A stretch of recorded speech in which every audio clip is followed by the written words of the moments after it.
GHMC వేల కోట్ల budget ను ఒక్క నిమిషంలో ఎలా ఆమోదిస్తారు?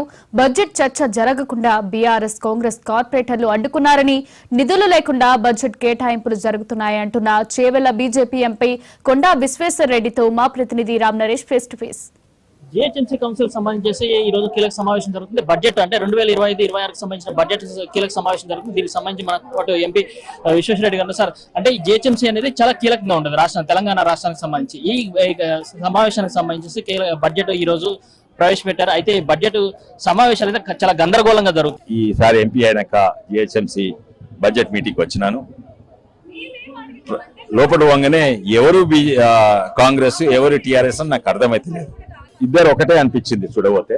బీజేపీ కార్పొరేటర్ చిత్తశుద్ధితోటి ప్రిపేర్ అయ్యి వచ్చిండు డిస్కషన్ కొరకు. వీళ్ళిద్దరు కలిసి గందరగోళం చేసి డిస్కషన్ కావద్దని అది డీమ్ టు బి అప్రూవ్డ్ అని బడ్జెట్ పాస్ చేసిండు. ఒక్క మాట బడ్జెట్ మీద ఒక్క డిస్కషన్ కాలేదు. ఇది నిజంగానే బాధాకరంగా ఉంది. ఇదే నా ప్రజాస్వామ్యం, ఇదే మీ కాన్స్టిట్యూషన్. మీ నాయకుడు కాన్స్టిట్యూషన్ పట్టుకొని తిరుగుతాడు కదా, వాళ్ళని సస్పెండ్ చేసేది ఉంటుంది. మొత్తానికి మొత్తం టీఆర్ఎస్ నిజంగానే మీకు చిత్తశుద్ధి ఉంటే, మీకు రాజ్యాంగము కాన్స్టిట్యూషన్ గౌరవం ఉంటే మీరు ఎట్లయినా బడ్జెట్ డిస్కషన్ జరగవలసిందే. జరిగినాక అన్ని డిస్కషన్ అయినాక మీరు పాస్ చేయండి. కానీ ఈసారి డీమ్ టు బి అప్రూవ్డ్ అని పాస్ చేసిన అంటే టీఆర్ఎస్ కాంగ్రెస్ కుంభక్ అయింది. దీంట్లో ఎందుకు ఇద్దరు కుంభక్ అయింది అంటే వాళ్ళ వల్లనే కదా రాష్ట్రము నాశనం చేసింది పాతైనా, దివాలా తీసింది రాష్ట్రం పాతైనా, హైదరాబాద్ సిటీ నుంచి నిధులన్నీ తీసుకొని కరీంనగర్ లో సిసిలా పెట్టింది పాతైనా, జిహెచ్ఎంసీకి వచ్చిన రిజిస్ట్రేషన్ ఫీజు జిఎస్టీకి తగ్గుదలేవు, అవి బయటికి పోతున్నాయి. అవన్నీ ఇంతకు ముందు ప్రభుత్వం చేసింది. కొత్త ప్రభుత్వం బ్యాంక్రప్ట్ ఉన్నాయి.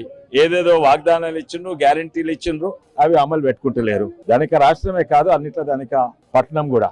ఇక్కడ 8,400 కోట్లు బడ్జెట్ పెట్టినట్టుండ్రు. దాంట్లో 3,000 కోట్లు రాష్ట్రం నుంచి ఇస్తాం. ఫస్ట్ ఆఫ్ ఆల్ ఇక్కడి నుంచి తీసుకోవాలి, మళ్ళీ ఇక్కడికి ఇవ్వాలి. ఫస్ట్ తీసుకోవాలి ఎందుకు, ఇవ్వాలి ఎందుకు? ఇప్పటి వరకు వాళ్ళకి ఇచ్చే శక్తి ఉందా, ఇచ్చే నిధులు ఉన్నాయా? ఆర్థిక పరిస్థితులు చూస్తే దీనికి అన్ని చిన్న చిన్న వాటికి డ్రైనేజెస్, ఎస్టీపీలకు మొత్తము ఆపరేషన్ అండ్ మెయింటెనెన్స్ కు వీళ్ళు 300 కోట్లు. ఎక్కడ సరిపోతాయి ఇంత పెద్ద నగరానికి?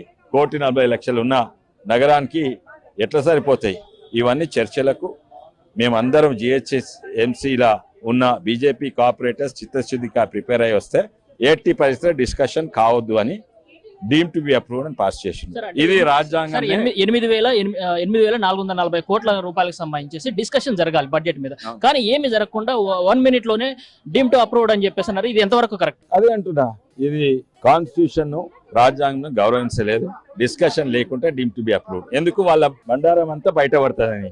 పాత ప్రభుత్వం కొత్త ప్రభుత్వం బయటపడుతుందని.